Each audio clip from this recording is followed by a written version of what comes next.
tous et bienvenue. J'espère que vous allez bien. Je suis Mélanie et vous êtes sur la chaîne L'Atelier de la Petite Piote. Vous pouvez me retrouver également sous le même nom sur Instagram. On se retrouve aujourd'hui pour une nouvelle vidéo. Il s'agit de mon premier bilan couture, le bilan du mois de février. Oui, c'est bien ça. Alors, on commence tout de suite avec le premier vêtement que j'ai réalisé. Il s'agit du Tiche de Morgan Jeudi. Donc, un t-shirt tout simple. Voilà.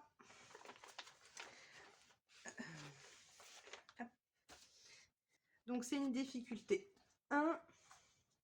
Il va de la taille S à la taille XL. Et pour le réaliser, il me semble qu'il faut moins d'un mètre de tissu ou 1 mètre. C'est ça, il faut 90 cm pour toutes les tailles pour coudre le t-shirt. Je l'ai réalisé en jersey. Je l'ai fait en quelle taille? Je l'ai fait en taille M. C'est un t-shirt que j'ai fait pour ma maman. Donc je l'ai fait en jersey de coton. Les jerseys que je vous ai montrés dans mon dernier haul des tissus Benitex. Donc c'est le jersey gris anthracite. Je pense pas avoir fait de modification. Donc c'est vraiment un modèle tout simple. Il n'y a pas de manche en fait à faire. C'est vraiment des petits manchons qui sont coupés dans le même bout de tissu. Donc on met une petite bande de finition pour les manches. Pareil, on a une petite bande d'encolure que j'ai terminée avec un triple zigzag. Je ne sais plus. Mais voilà. Et pour l'ourlet du bas, j'ai fait un passage à la surjeteuse, je ne sais pas si vous allez voir, puis un repli avec un point zigzag.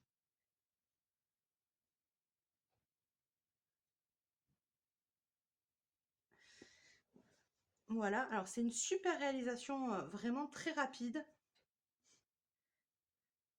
Il faut vraiment pas beaucoup de temps pour le coudre, pour avoir un petit t-shirt sympa. Il existe une extension pour faire le t-shirt à manches longues aussi. Et vraiment aucune difficulté pour ce patron, c'est très clair. Et puis ça fait un petit t-shirt vraiment sympa pour tous les jours qui va à peu près avec tout. Et en l'occurrence, pour aller avec le legging Samba que j'ai cousu pour la je ne sais combien de fois. Donc c'est un patron de Vanessa Salin. Je crois que c'est un patron gratuit, me semble, que vous pouvez l'avoir. Il va de la taille 34 à la taille 54. C'est une difficulté 1 et c'est également un projet très rapide. Il ne faut pas énormément de tissu non plus pour le coudre. Bon, après, il est super connu, donc... Alors, je l'ai fait dans un jersey Milano que j'avais commandé il y a très longtemps. Donc, jersey Milano noir. Donc, voilà. Jersey Milano qui a tendance à rétrécir au lavage et du coup, c'est pas le premier que je fais dans cette matière. Et les autres sont trop courts maintenant, alors du coup, je l'ai rallongé. Pas mal rallongé, je me suis dit qu'il valait mieux le retrousser qu'avoir le feu au plancher, comme on dit. Donc un legging. La différence, c'est que je rajoute des petites poches plaquées. C'est aussi pour ma maman. Donc là, je les ai surpiquées avec un fil gris. Ça fait vachement plus clair sur vous. Donc c'est des poches plaquées, des grandes poches plaquées sur les fesses, vous le verrez. Et donc ensuite, taille élastiquée, cousu entièrement, mis à part pour les poches, cousu entièrement à la surjeteuse. Et tout simple, également une cousette ultra rapide avec le petit t-shirt d'avant. En une soirée, on a la tenue pour rester à la maison parfaite. Voilà. Et je vous laisse maintenant avec une vidéo portée.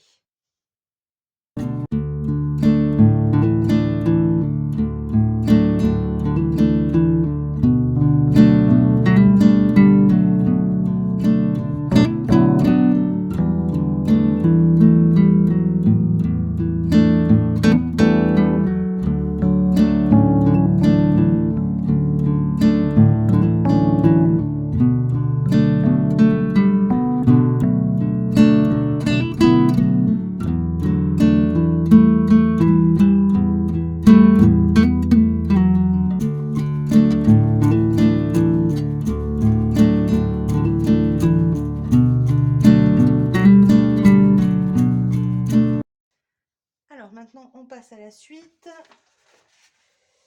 on va continuer dans les cousettes femmes et on va continuer avec le pantalon Yeta des Bobbin Patterns. Il s'agit d'un patron de la taille 34 à la taille 56 et c'est une difficulté 2. Alors j'ai fait la version bootcut, c'est-à-dire la version droite. Voilà. Je l'ai réalisé dans un jean acheté chez les tissus Benitex, il me semble.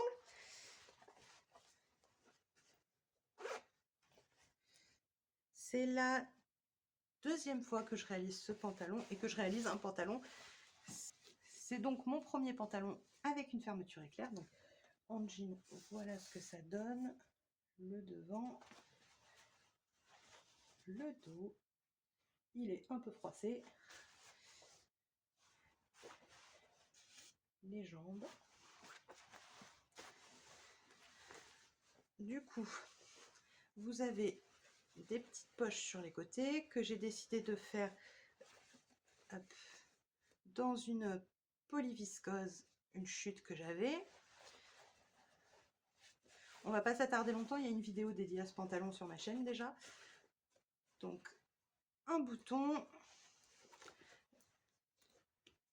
une fermeture éclair. La difficulté du pantalon résulte pas mal dans la pose de la fermeture éclair et de la ceinture, je trouve. Donc voilà, pareil, j'ai remis un bout de polyviscose.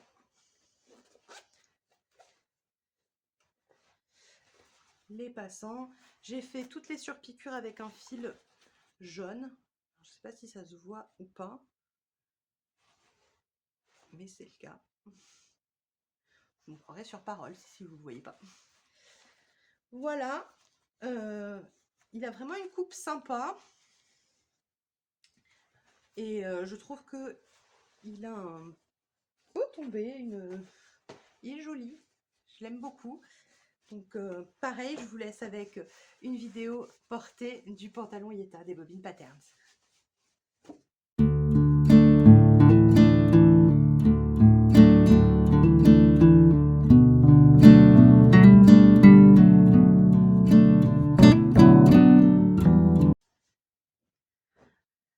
On passe au vêtement suivant. Le vêtement suivant, c'est une toile que j'ai réalisée dans ce qui était autrefois un drap de lit. Un drap de lit Inspecteur Gadget. Nostalgie. Donc j'en ai fait ma toile et c'est une toile du chemisier Donna de la maison Victor. Voilà. C'est une difficulté 2 maisons sur 4. Je l'ai fait en taille 48 pour tester. Et donc, vous avez une patte de boutonnage sur le devant. Je ne sais même pas si vous voyez quelque chose là. Pas évident à filmer, ça dit donc. Vous avez une patte de boutonnage. Vous avez des arrondis sur le bas du chemisier. Hop. Vous voyez. Voilà, vous avez des petits revers de manche. Vous voyez, vous avez des espèces de... Alors, j'ai fait des erreurs du coup. On voit ma surpiqûre qui est en noir, mais j'ai plaqué et ça ne bouge pas sinon. Faut dire que les explications sont pas hyper claires, je trouve, dans le livret pour cette partie-là. En tout cas, j'avais pas du tout compris. Alors du coup, j'ai dû rattraper ensuite. Donc le résultat n'est pas parfait, mais c'est le but de faire une toile. Voilà, donc mis à part ces petits revers là qui sont pas hyper bien expliqués, ou en tout cas j'ai pas hyper bien compris, on va dire. Sinon, c'est également un projet hyper sympa et hyper simple. Il y a une tache dessus, super. Voilà. Alors bien sûr, je ne l'ai pas encore porté, hein. Vu le temps qu'on a, c'est pas pour tout de suite. Mais je me suis sentie pousser une envie de coudre des petits tops d'été, des shorts. Vous allez voir, voilà, dans celui-là, j'en ai pas beaucoup, mais alors pour le podcast du mois de mars, c'est bien parti, j'ai déjà cousu 2 shorts. Bon, mais je vous laisse avec une vidéo portée de ce petit chemisier.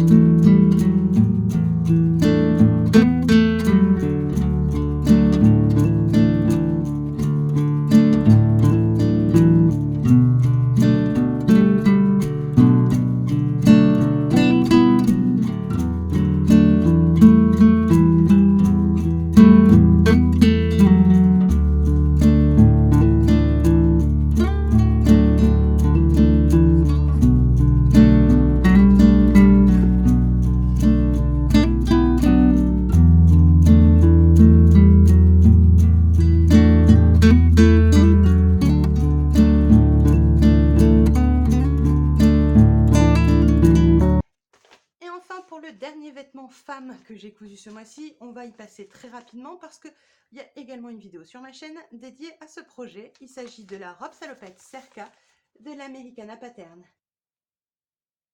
C'est un projet de niveau 2 sur 5. Il va de la taille 34 à la taille 50.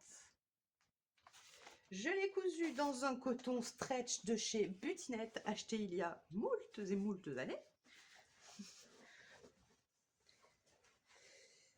J'ai fait dessus une petite broderie, ma première broderie chat. C'est un modèle gratuit de chez DMC. Voilà, alors ça se voit pas énormément, mais encore une fois, c'était le but parce que c'était ma première. Mais je trouve que c'est très sympa. Les modifications que j'ai apportées à cette salopette, c'est que j'ai posé un biais tout le tour de la salopette en fait. Sur le devant, sur les côtés, dans le dos, partout. Ce qui fait un petit contraste pas dégueu, je trouve. Et j'en ai également mis sur les bordures des poches. Voilà. J'ai mis des petits boutons marguerite que je trouve très sympa. Et voilà. C'est la deuxième réalisation de cette salopette que je faisais et je l'aime vraiment beaucoup. Ça va être ma salopette robe que je referai systématiquement. Et je vous laisse encore une fois avec une vidéo portée de la robe.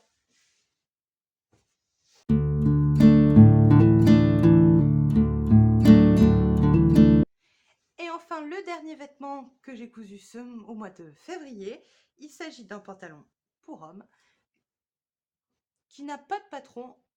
En tout cas, c'est moi qui l'ai, comment dirais-je, qui l'ai imaginé.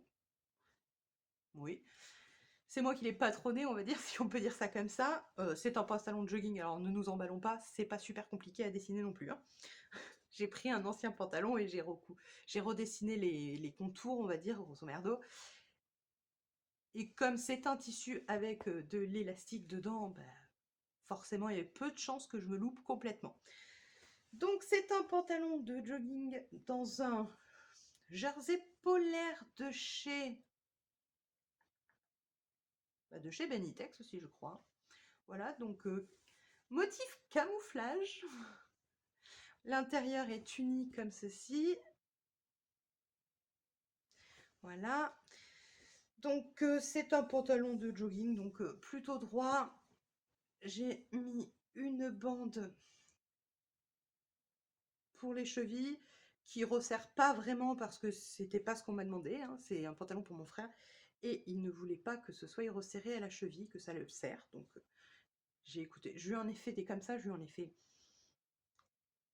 3 ou 4 je pense. Donc le modèle est approuvé. On a fait la hauteur qu'il souhaitait, la longueur, tout partout comme il voulait. Donc il est assez large. Voilà, je lui ai fait des poches plaquées sur le devant, une de chaque côté, c'est toujours mieux, et une ceinture élastiquée. Voilà, tout simple, mais il adore. Je lui ai fait le pull, je vous présenterai le mois prochain, parce que je ne l'avais pas cousu ce mois-ci, mais le mois prochain, je pense que je vais lui en refaire un, qui va avec. Ça lui fait l'ensemble, très content. Voilà, je vous laisse avec une vidéo portée.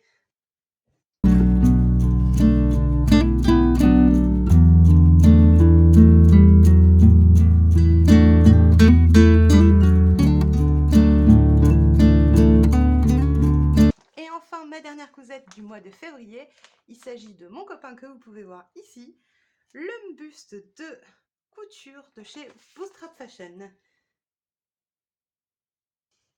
Dans ma précédente vidéo haul, je vous présentais ce tissu qui m'avait poussé à repasser une commande dans le but de réaliser le buste de couture. Et donc, je m'y suis mise tout de suite. Alors, putain, il est lourd. Que je vous montre. Alors, je l'ai fini, mais, parce qu'il est né, sinon ce serait trop simple, j'ai pas encore le pied, comme vous pouvez voir, il est mobile.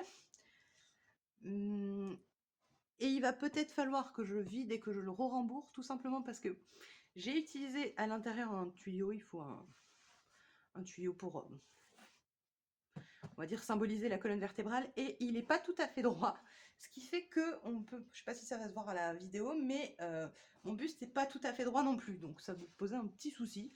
Mais bon, ça c'est un détail, il me suffira de défaire les fermetures éclair du dessous, de vider la bourre, de changer mon tuyau et de remplir. Sinon, bah, j'ai trouvé les explications plutôt claires pour le coup. J'ai suivi le livret qu'on a avec, qui est quand même plutôt bien détaillé, je trouve, avec beaucoup de photos que je vous montre un peu. Alors, il faut savoir que maintenant, vous avez la version française sur le site. Tout est expliqué en français. Et vous avez même sur YouTube des vidéos détaillées de pas mal de personnes qui l'ont fait.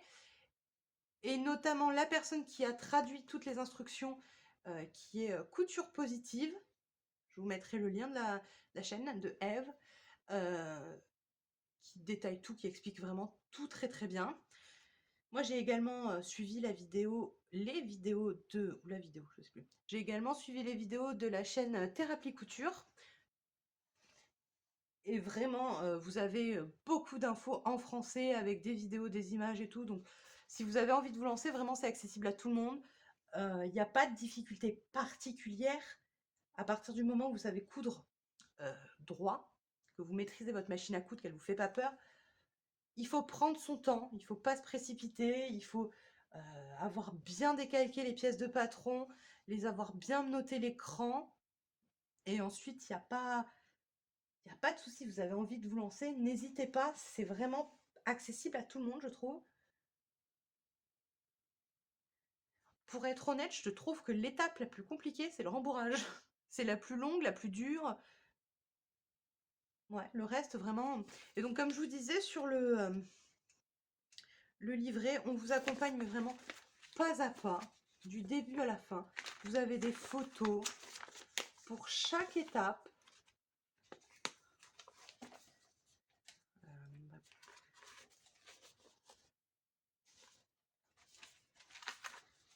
C'est vraiment hyper bien expliqué.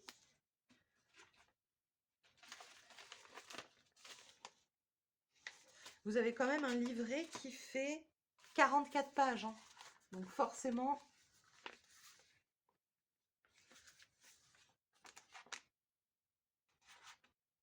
Voilà. Alors moi j'ai fait, je crois, toutes les options qui étaient possibles de faire ou qu'on vous proposait. C'est-à-dire que j'ai fait les dessous de la poitrine des bonnets. J'ai fait la surpiqûre qui permet d'avoir un plus gros bombé. Hop. J'ai également surpiqué la ligne poitrine, oula, la ligne taille et celle des hanches. Elle est ici, vous me croirez, hein, si vous ne la voyez pas, parce que c'est quand même assez lourd au final. On met du carton pour finir les bras, les épaules, je sais pas trop. Cette partie, hop, cette partie-ci, c'est de la mousse, de l'éponge. Sous-côté, le fait de couper une éponge, c'est pas si simple que ça, les gars. Et enfin, quoi vous dire de plus? Pas évident. Dessous, je sais pas si vous allez bien voir, c'est pas hyper pratique. Vous avez des fermetures. Et vous voyez, vous avez un autre carton ici avec le tube. Alors moi, il est un petit peu décalé du coup.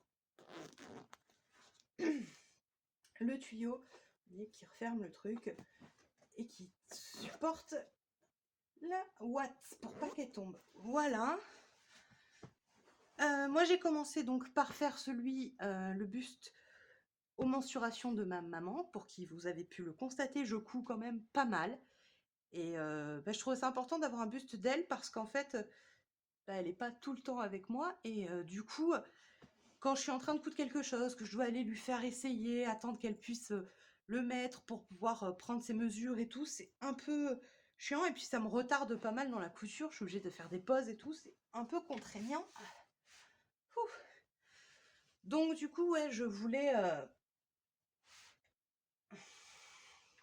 Donc du coup, c'est pour ça que j'ai commencé par faire un buste pour elle. Enfin pour elle, d'elle plutôt. Comme ça, je vais pouvoir faire mes modifications de couture et ne plus être obligée systématiquement d'aller la faire essayer les vêtements et tout, ce qui était contraignant. Maintenant que j'ai fait celui-là, je vous avoue que je pense sérieusement à m'en faire un pour moi, parce que même si je peux essayer les vêtements sur moi et tout, ça reste beaucoup plus simple de pouvoir épingler et tout sur un mannequin. Donc je pense sérieusement m'en faire un deuxième. Alors après, le truc, c'est que ça prend de la place. J'en ai pas forcément énormément. Donc je vais voir, mais c'est en projet d'en coudre un deuxième. Déjà, il faudrait finir complètement celui-ci et lui trouver un pied, ce serait pas mal. Voilà.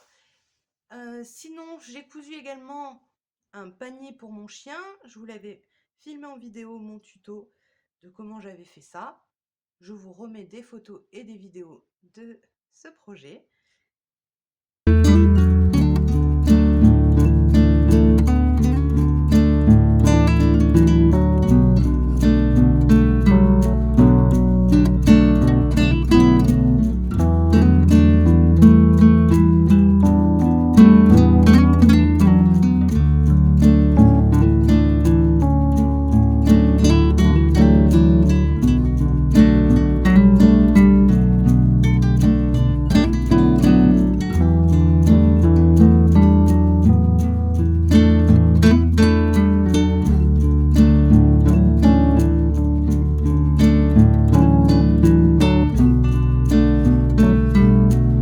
Et voilà, je vous ai présenté toutes mes coutures du mois de février. Alors j'ai un peu moins cousu qu'habituellement parce que j'ai lancé la chaîne YouTube et du coup j'ai filmé des vidéos et ça m'a pris pas mal de temps. Je ne savais pas que ça allait m'en prendre autant. Donc du coup ça s'est fait ressentir un petit peu sur le nombre de cousettes que j'ai fait. Mais c'est pas grave parce que je pense que le rythme va être repris dès le mois de mars. On est déjà le 15 mars au moment où... Non. On est le 14 mars au moment où je filme et j'ai déjà 5 ou 6 cousettes à vous montrer pour le mois prochain. Donc le rythme devrait être revenu. Tout va bien. Et bien voilà, cette vidéo est maintenant terminée. J'espère que vous avez passé un agréable moment avec moi. Si c'est le cas, n'hésitez pas à vous abonner, laisser un pouce et un commentaire, ça me ferait super plaisir. Et on se retrouve très prochainement pour une vidéo. À bientôt!